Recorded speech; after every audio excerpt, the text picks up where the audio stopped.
अस्सलाम वालेकुम। Butter milk यानी कि लस्सी अगर रेगुलर इस्तेमाल करते हैं, और कुछ माएँ तो वाकई तौर पे ये मेक श्योर करती हैं कि वो अपने बच्चों को लस्सी बना के दिया करें, पिलाया करें।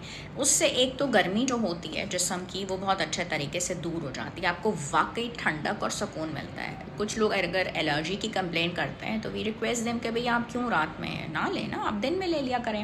एनर्जी बूस्टर बहुत अच्छी है, जैसे कि आप वर्कआउट पे जाना स्टार्ट करने वाले हैं, so just drink it, have a glass of it just before the workout. और दूसरी जो इसमें इम्पोर्टेंट बात ये, कॉन्स्टिपेशन को भी दूर करती है। ठीक है, दही और दूध का कॉम्बिनेशन है, दही और दूध का मिक्सचर है। कोलेस्ट्रॉल लेवल्स ज़्यादा हैं, उसको भी ये मैनेज कर लेगी। ठीक है, ब्लड प्रेशर को भी मैनेज कर लेगी, कैल्शियम की जो आपकी नीड्स हैं उसको भी ये पूरा करेगी।